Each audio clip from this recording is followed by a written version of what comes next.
Yo guys, how's it going? It's Boo from Mile High. Welcome to today's video. We're excited for this one. We're gonna be doing a Panela rum today. What is Panela? So Panela is an extremely high grade sugar. As some of you may know, your sugar that you're using for your fermentations directly coincide with a lot of your flavor coming out of your still. You might notice with a lot of white sugars that you get like this processed, sweaty, smelly taste coming off your distillate.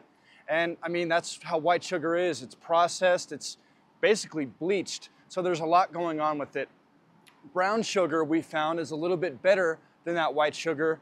But at the same time, brown sugar is still a processed sugar. They take white sugar, blend it with molasses, and that creates the brown sugar. So it helps with that natural flavor of the molasses, but Panela is like full on, uncut, pure, non-processed at all sugar. So it's a very high grade sugar source. And what that produces is a very robust, very strong molasses flavor, anywhere from 2 to 4 times the amount, the volume, percentage of molasses is found in the Panela sugar than it would be in brown sugar. So we are really hoping to achieve a clean, robust, pure, funky rum that we really expect from this wash. So let's go ahead, get right into it. Before we do that, I'm gonna explain my setup a little bit, because what we have going on here is like sort of a hybrid flute in between pot still mode and reflux mode. My whole thought process with this is I want that really nice rum, sugar, sweet characteristic to come over, but I also want it to be a little cleaner than your average pot distilled rum or whiskey. So our attempt here is we're just doing kind of a hybrid setup. We're gonna have our 16-gallon boiler right here. We're gonna follow that by 3 sections. A lot of our flutes get 4 to 6 to 10. We're gonna use 3. That's about as short as we can get that column without it physically, keeping within that base. And that's gonna give us what should be a short enough path to achieve some of that flavor. In these columns, I'm only gonna have 2 of these packed with bubble plates, not all 3. I'm thinking 2 is the right amount. We're gonna be able to produce a little bit of that reflux to clean that spirit up and still achieve some of that natural flavor coming over. We will see. I do have spares in case we need more, and we can always take one out mid-run. So that's the beauty of having a modular setup like this. Now from there, it's pretty standard. We're not using our deflagomator, our reflux condenser on this flute. I think that's just gonna be too much reflux, so we're skipping that portion, going right into our reducer, U-bend, shotgun, breather cup, and finally parrot. So really pretty normal setup. We're just missing some sections and we're taking out the deflagomator entirely. Our first step is going to be to get this Panela rum wash into our boiler, and we're gonna go from there. We'll see you guys in 1 second.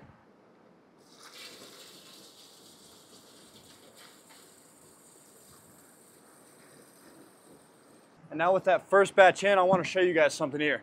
So what's in here, what's in this bucket is lees, they're called, semi-solids.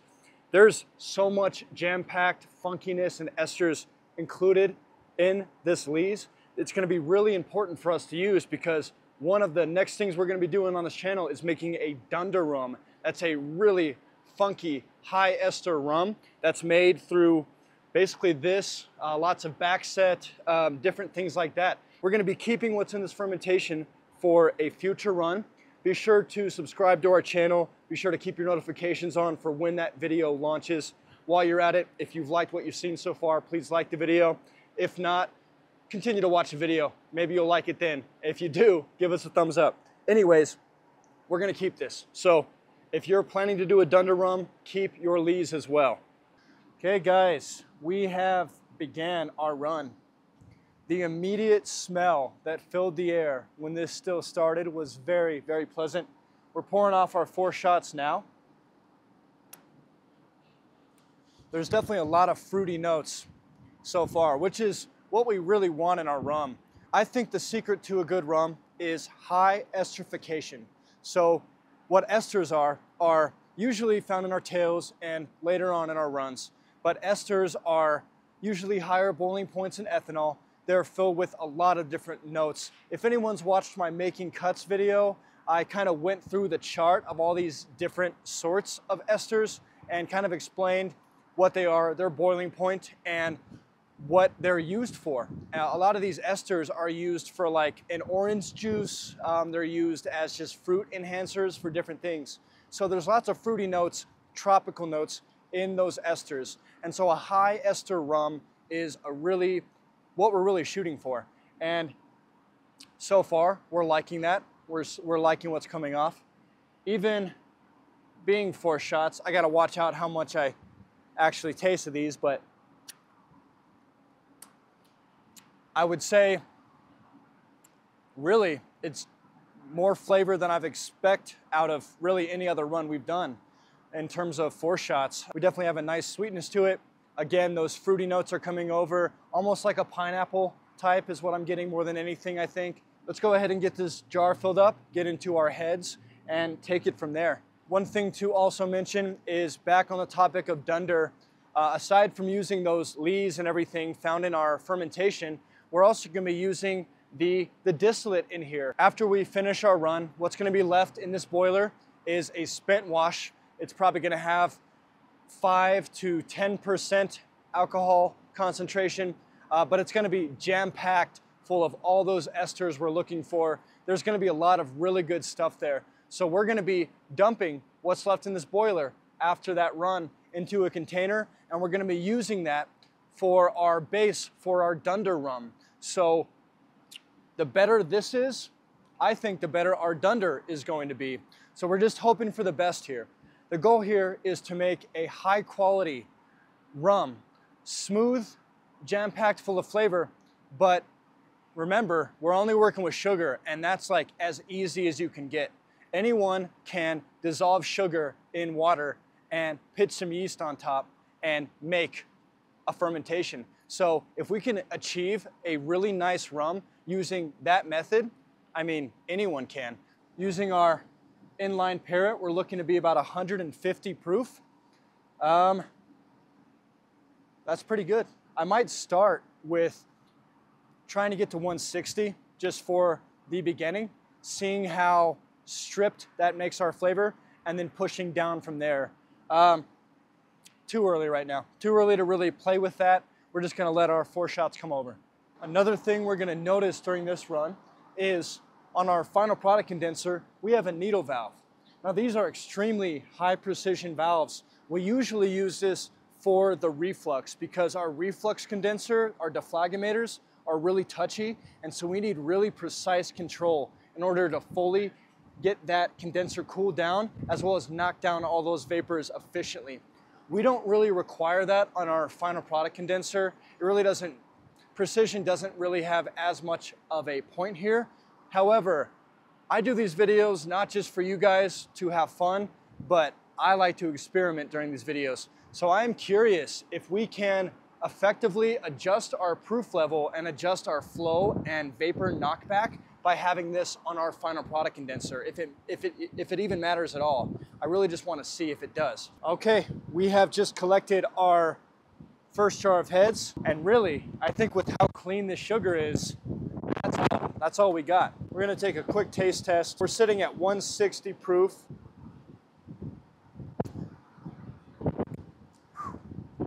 Man, that is so great. The smell is exactly just like a molasses cookie.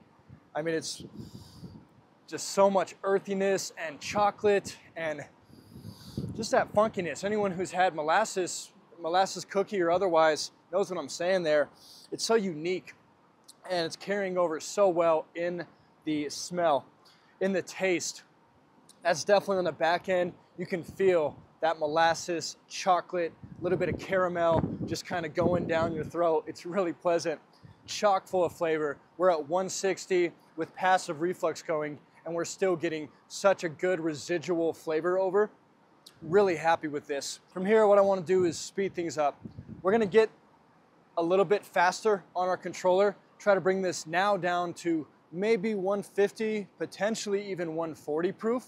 Just really kind of pump out and see how much flavor carries over from that opposed to this. So on my left here is the little bit we collected at 160 proof.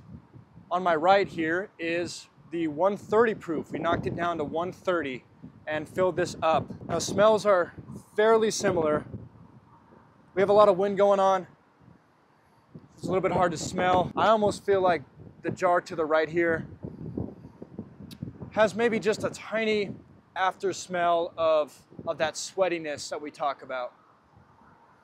At least what I'm getting through my nose. How's taste though?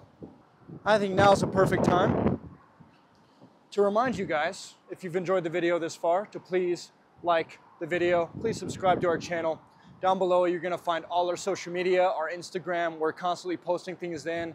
You can see my awesome dog Crush on those. Please be sure to subscribe, follow all those down below. Now, without further ado, it's shot time, my babies. If you guys have a good rum, go ahead and take a shot. So this is gonna be our 130 proof.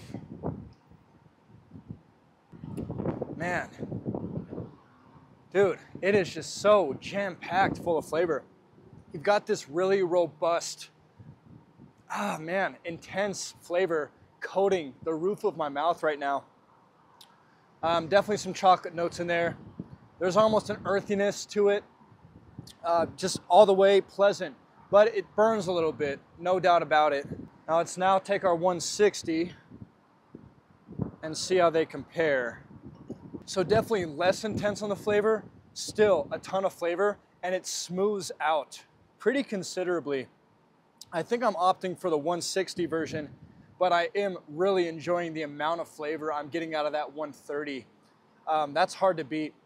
I think for now, why don't we try in the middle? Let's try to hit about 145 or so in our alcohol meter, get a jar with that and see if maybe we meet our middle ground there. All right guys, so we've captured half of our jar of 145 proof. Man, this is a toss-up.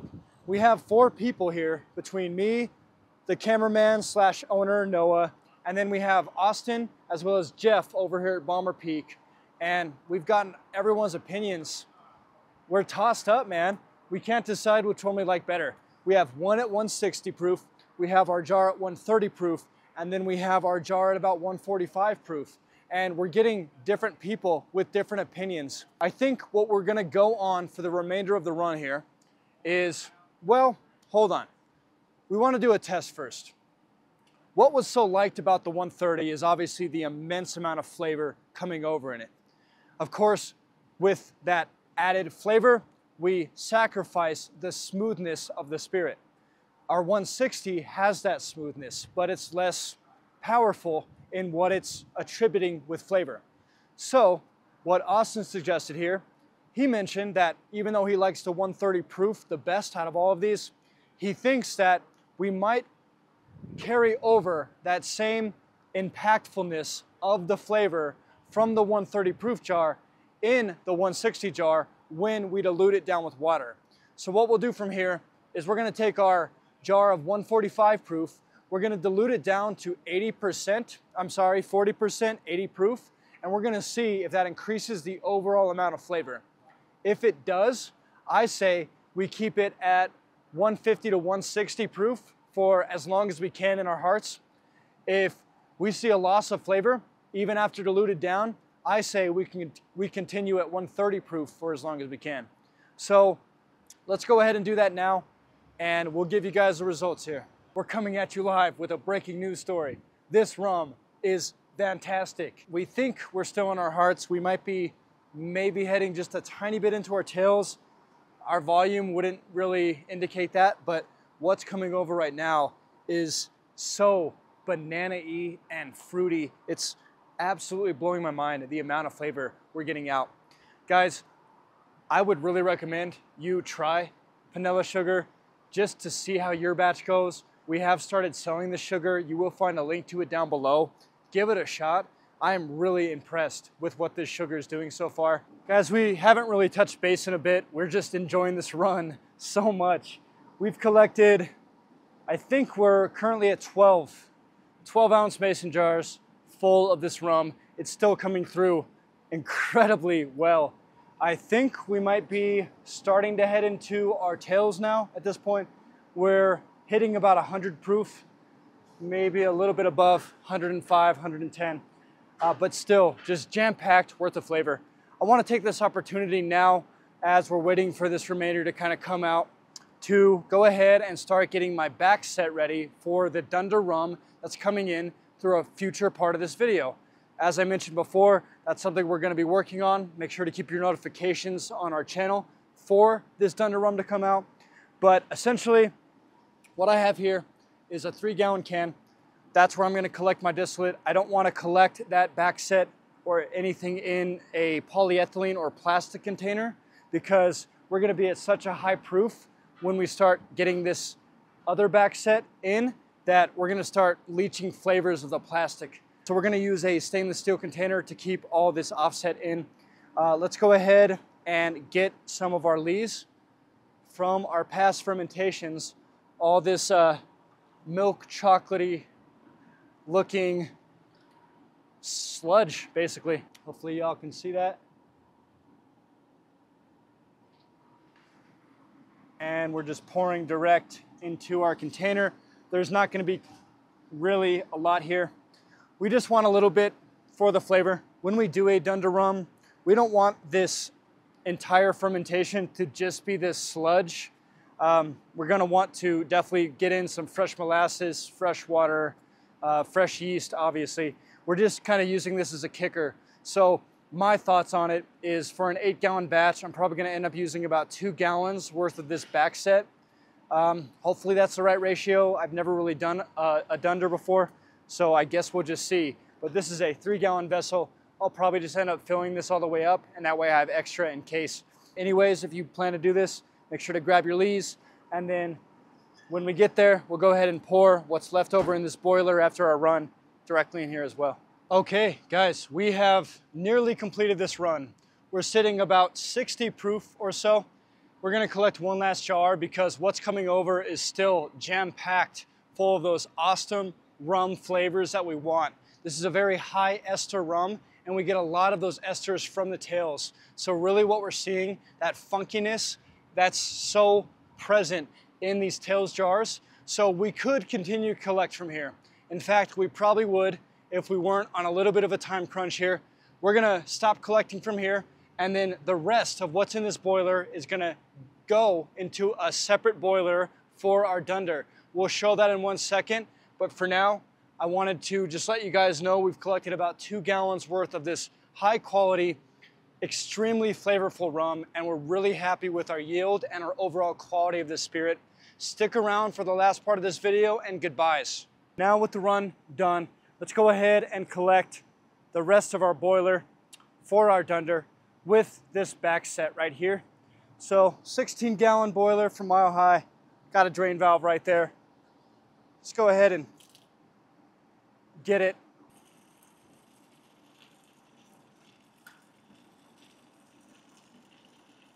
So as we finish filling up, we're gonna go ahead and mark the end of this video, guys. Wanted to thank you so very much for watching.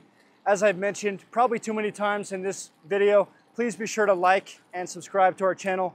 Please be sure to follow all our social media down below. Remember that we do sell the Panela sugar that you've seen in this video today. I really do implore you to pick some up yourself. It's made a really great rum for us. We're excited to introduce this Dunder at a later video, but for now, we'll see you guys. I hope you enjoyed. Thank you for watching.